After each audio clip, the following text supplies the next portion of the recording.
Saham properti, oke, bagaimana nih? Oke, mungkin properti ini ya memang ada relasinya dengan konstruksi, tapi itu nanti, itu cerita lain. Kita sudah bahas di video sebelumnya, oke? Nah, kalau untuk properti sendiri, bagaimana sih prospeknya? Oke, Bang. Ya, jadi pertanyaan tersebut bakal banyak ya, dan properti sendiri gue bilang sih salah satu sentimen, bukan sentimen sih, sektor sih yang belum ada sentimennya maksud gue ya. Dan memang ini menjadi peluang tersendiri buat kita ya untuk mulai mengakumulasinya semua, dan ya masih pada murah sih gue bilang sih. Jadi ada beberapa saham properti yang bisa kita watchlist, yang bisa kita coba nanti gali info lebih dalam, yaitu yang satu adalah Alam Sutera. Alam Sutera Realty ini memang alias Asri ya, memang salah satu perusahaan yang gue doyan dan memang sedang dalam pembangunan yang banyak ya. Oke, dan gue memang udah sering kali ke sana dan memang gue tuh suka Alam Sutera, bagus banget di sana ya, dan ya kayak gue bilang pembangunan juga masih banyak. Oke, dan valuasi juga sangat murah ya, dan utangnya sudah mulai habis guys ya, utangnya itu sudah mulai terkikis ya, dan memang perlahan tapi pasti ya. Oke, saham-saham dari properti ini ya, bisnisnya sudah mulai rebound sedikit, tapi reboundnya itu bukan signifikan banget ya, bukan dari laba ya, melainkan dari cara mereka untuk mengurangi utangnya. Ya, benar sekali.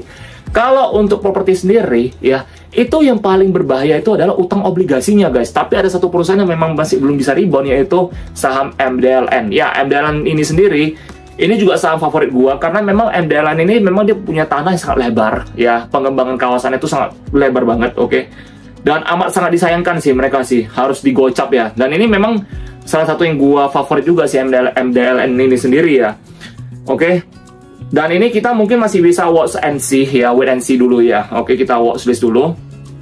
Cuman kembali lagi, memang utangnya agak serem sih, cuman ya kita berharap aja sih ini bisa rebound ya, karena memang MDLN juga memang sebelum pandemi dan ketika lagi manggung, memang manggung banget gitu loh ya. Jadi sebenarnya properti ini memang tantangannya banyak ya guys ya. Nah, bagaimana dengan BSDE? BSDE sendiri memang itu udah perusahaan bagus, oke. Dan kalau menurut kalian, apakah dia ini masih under value? Kalau gue bilang sih masih under value, cuma memang valuasinya udah gak mahal sih. Kemarin gue hitung valuasi itu kalau nggak salah 1.400 ya.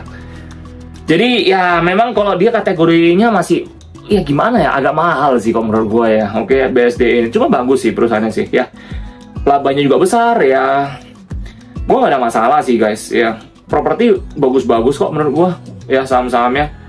Dan ya cuma nggak semua, balik lagi ya, kalian cari yang under value guys ya. Jadi jangan semua dari gue, kalian cari sendiri juga. Oke, jadi kalau misalkan yang lain ya, gue tuh yang demen tuh SMDM sih. SMDM udah terbang ya, udah terbang banget dia. SMDM itu dia tuh memang ada perumahan, Surya Mas Duta Makmur itu ada perumahan. Cuma memang dia tuh lebih banyak di golf gitu loh ya, karena gue demen main golf juga ya. Jadi gue tuh suka saham-saham kayak gini sebenarnya gitu loh, dan dia udah terbang tinggi banget, oke. Dan itu nggak bisa kita ikutin lagi, oke, karena dia juga nggak gitu liquid. Cuman memang gue lebih demen saham-saham yang nggak gitu liquid sih, karena kenapa? Jadi lebih enak aja sih kalau menurut gue ya. Nah, kalau misalkan nanya gue apa lagi sih, Agung Podomoro Land bisa juga ya. Agung Podomoro Land itu banyak banget ya. Cuman memang ada beberapa sektor seperti plaza-plaza dia yang di dalamnya banyak toko ya, itu memang tokonya banyak tutup juga sih kalau menurut gua sih ya. Jadi mungkin bisa mempengaruhi pendapatan mereka. Terakhir kali gue pergi kemana ya, ke WTC ya, WTC mana gitu loh gue pergi ya. Memang banyak toko karena kan pandemi ya, setelah pas pada saat pandemi itu banyak toko tutup soalnya gitu. Mereka tuh kayak udah nggak bisa buka lagi kan, itu otomatis mengurangi laba mereka sih sebenarnya sih. Sebenarnya Agung Podomoro ini salah satu perusahaan yang bagus ya, APLN kode sahamnya. Oke guys.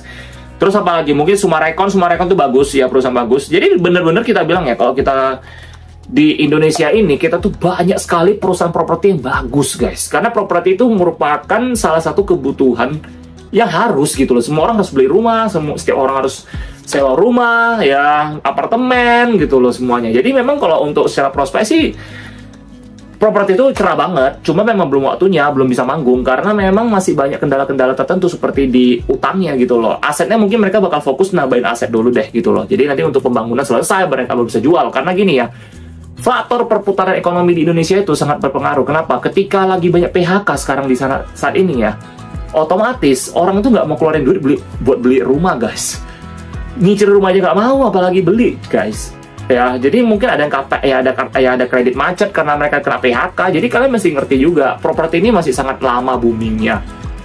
Banyak faktor, oke. Jadi ya banyak PHK gitu loh. Di luar saya banyak PHK cuy, teman-teman gue kena PHK semua sekarang gitu loh. Jadi harus sabar ya properti. Tapi kalau kalian memang mau beli, kalian bisa beli sekarang.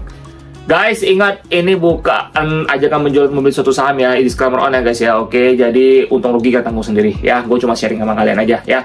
Jadi bang, yang paling direkomendasikan apa? Mungkin kalian nanyakin gue ya, yang paling direkomendasikan apa? Menurut gue sih kalau yang paling gue rekomendasiin ya, apa ya palingnya? Paling Alam Sutra. Kalau gue sih Alam Sutra, terus bisa jadi LPCK sih ya, Lipo Cikarang. Mungkin ya sebagian orang mungkin nganggap gue gila sih ya, tapi memang itu salah satu perusahaan favorit gue sebenarnya gitu loh.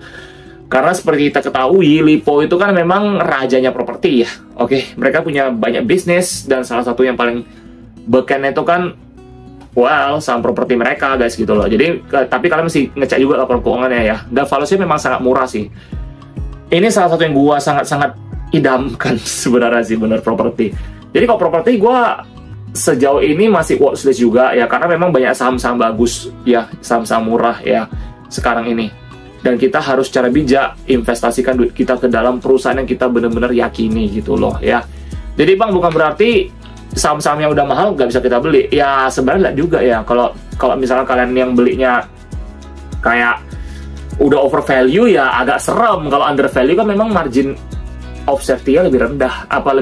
Lebih tinggi margin of safety-nya. Jadi kalian tuh lebih rendah resiko lah. Kalau harga udah mahal kan memang ya istilah-istilah yang nyangkut atau apa kan lebih gampang keluar dari mulut kalian ntar gitu loh ya. Oke, jadi kalau properti sendiri itu sih beberapa faktor sih. Jadi prospeknya oke lah, kita nungguin aja dulu. Oke, kalau memang ekonomi kita udah mulai membaik, orang-orang udah mulai bisa berpenghasilan lagi, terus tsunami PHK bisa mereda, kemungkinan besar properti bisa booming, bisa balik lagi ya. Jadi saham-saham yang gue bisa kasih tahu cuma itu doang. Oke guys, nah jadi yang bisa gue kasih tahu itu aja sih guys ya, nggak terlalu banyak karena memang properti kita ini masih belum terlalu gimana-gimana juga. Pakuan juga bagus ya, Pakuan Jati juga bagus ya.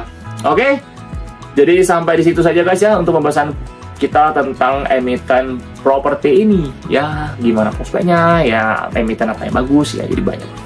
Oke guys, jadi semoga bermanfaat dan sampai jumpa di video selanjutnya. See you guys ya, bye bye.